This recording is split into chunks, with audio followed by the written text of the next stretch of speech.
Good evening friends, जय माता दी। कैसे हैं आप सब? माँ दुर्गा की कृपा आप पर सदैव बनी रहे। दोस्तों, कल एक क्वेश्चन आया कमेंट सेक्शन में, तो उसी क्वेश्चन का आंसर देने के लिए मैंने आज का ये वीडियो बनाया है। तो दोस्तों, शुरू करते हैं माँ की कृपा के साथ। सनातन धर्म में जब भी आदिशक्ति की चर्चा होती है, तब 3 दिव्य शक्तियों का उल्लेख अवश्य मिलता है: महाकाली, महालक्ष्मी और महासरस्वती। बहुत से लोग ये मानते हैं कि महाकाली केवल विनाश की देवी हैं, महालक्ष्मी केवल धन की देवी हैं और महासरस्वती केवल विद्या की देवी हैं। और यह भी सत्य है कि महाकाली तमोगुण की, महालक्ष्मी रजोगुण की और महासरस्वती सत्वगुण की अधिष्ठात्री हैं। और यदि महाकाली तमोगुण की देवी हैं, तो क्या इसका अर्थ यह है कि वे किसी निम्न शक्ति का प्रतिनिधित्व करती हैं? तो इन सभी प्रश्नों का उत्तर हमें मिलता है दुर्गा सप्तशती, देवी भागवत तथा शाक्त दर्शन के गहन रहस्यों में। महाकाली, महालक्ष्मी और महासरस्वती का त्रिगुणों से क्या संबंध है और यह ज्ञान भक्तों के जीवन को कैसे बदल सकता है, तो आज हम इस वीडियो में यही जानने वाले हैं। तो अंत तक इस वीडियो में बने रहिए। दोस्तों, संपूर्ण सृष्टि 3 गुणों से बनी है: सत्व, रजस और तमस। ये तीनों गुण प्रकृति के मूल तत्व हैं। भगवान श्री कृष्ण भी गीता में कहते हैं कि संपूर्ण संसार इन 3 गुणों के प्रभाव में कार्य करता है। सत्व प्रकाश और ज्ञान देता है, रजस गति और कर्म देता है, तमस विश्राम, स्थिरता और लय प्रदान करता है। अब ध्यान देने वाली बात यह है कि इनमें से कोई भी गुण अपने आप में अच्छा या बुरा नहीं है। यदि केवल सत्व ही हो तो संसार में कोई कर्म नहीं होगा, और अगर रजस हो तो निरंतर अशांति बनी रहेगी, और यदि तमस ना हो तो कोई विश्राम या निद्रा ही नहीं होगी। कोई भी विश्राम या निद्रा में नहीं जाएगा। अतः सृष्टि का संतुलन इन तीनों गुणों पर आधारित है। अब हम जानेंगे कि महाकाली और तमोगुण का क्या संबंध है। दुर्गा सप्तशती के प्रथम चरित्र में महाकाली का वर्णन मिलता है। जब भगवान विष्णु योग निद्रा में थे और मधुकेटव नामक असुर उत्पन्न हुए, तब भगवान की आंखों से निकली योग माया ही महाकाली के रूप में प्रकट हुई। यहाँ एक और गहरा अर्थ है, एक रहस्य छिपा है कि तमोगुण का सामान्य अर्थ लोग अज्ञान और आलस्य समझ लेते हैं, लेकिन शास्त्रों में तमस का एक और अर्थ है, लय अर्थात विलय। जो सृष्टि को अपने भीतर समेट ले, वह तमस है।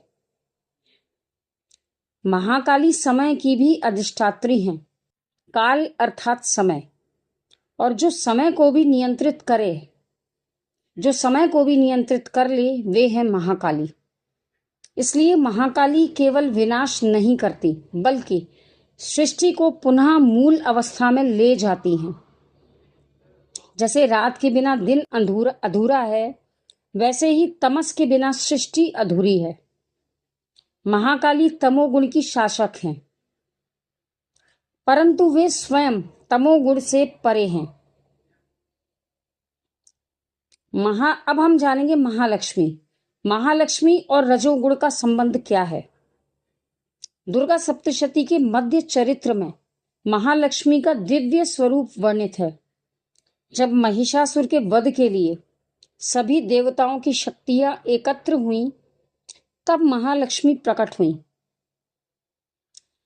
महालक्ष्मी ने ही महिषासुर का वध किया।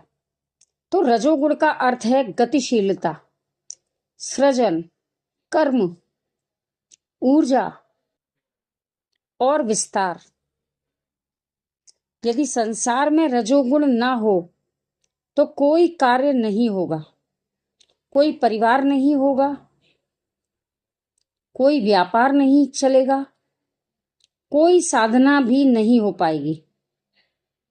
तो दोस्तों, महालक्ष्मी केवल धन की देवी नहीं है, वे समृद्धि, शक्ति, वैभव, उत्साह और जीवन की गतिशीलता की देवी हैं।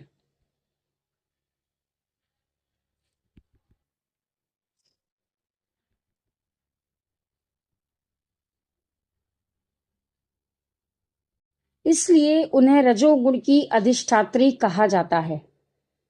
जब साधक जीवन में कर्मशील बनता है, सकारात्मक ऊर्जा से भर जाता है और धर्मयुक्त प्रयास करता है, तब महालक्ष्मी की कृपा प्रकट होती है। अब हम जानेंगे कि महासरस्वती और सत्वगुण, महासरस्वती और सत्वगुण का संबंध।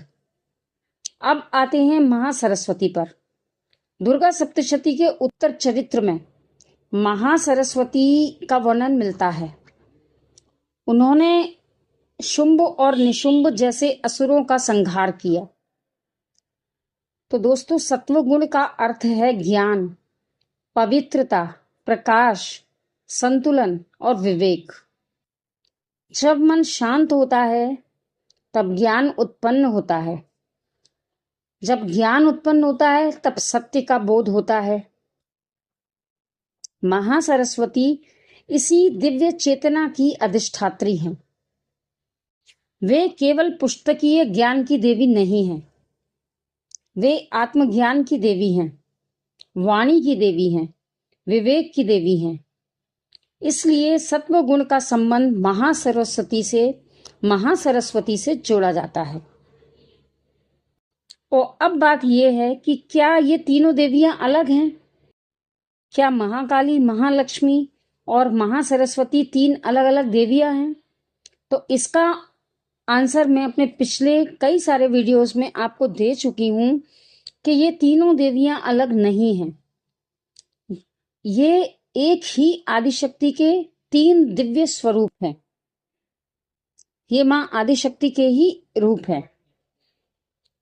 जिस प्रकार एक ही सूर्य से अलग अलग रंगों का प्रकाश दिखाई देता है, उसी प्रकार एक ही पराशक्ति विभिन्न कार्यों के लिए अलग अलग रूप धारण करती है। जब लय और संहार की आवश्यकता होती है तब वही शक्ति महाकाली कहलाती है। और जब सृजन और कर्म की आवश्यकता होती है तब वही शक्ति महालक्ष्मी कहलाती है। और जब ज्ञान और प्रकाश की आवश्यकता होती है तब वही शक्ति महासरस्वती कहलाती है। अब प्रश्न ये है, सबसे बड़ा रहस्य ये है कि देवी केवल इन तीन गुणों की अधिष्ठात्री हैं या नहीं? तो देवी मां इन तीन गुणों की अधिष्ठात्री ही नहीं है, बल्कि इन तीनों गुणों से परे भी हैं। उन्हें त्रिगुणातीत कहा गया है। वे सत्व, रजस और तमस को नियंत्रित करती हैं। वे इनके अधीन नहीं हैं। जिस प्रकार राजा राज्य करता है, जिस प्रकार राजा राज्य पर शासन करता है लेकिन राज्य का सेवक नहीं होता, ठीक उसी प्रकार मां आदिशक्ति त्रिगुणों पर शासन करती हैं। इसलिए जब साधक देवी की उपासना करता है तो वह धीरे धीरे त्रिगुणों के बंधन से ऊपर उठने लगता है। अब हम जानेंगे दोस्तों कि एक साधक के लिए इसका क्या महत्व है। यदि आपके भीतर आलस्य, भय, क्रोध या अहंकार है अंधकार है, तो महाकाली की उपासना आपको शक्ति दे सकती है।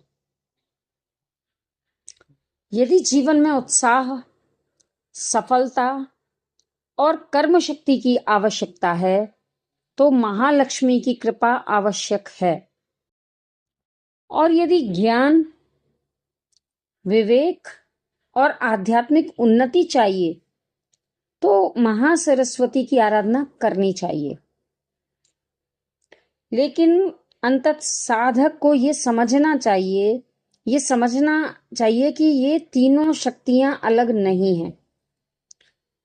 ये तीनों शक्तियां अलग नहीं हैं, वे एक ही मां के तीन दिव्य रूप हैं।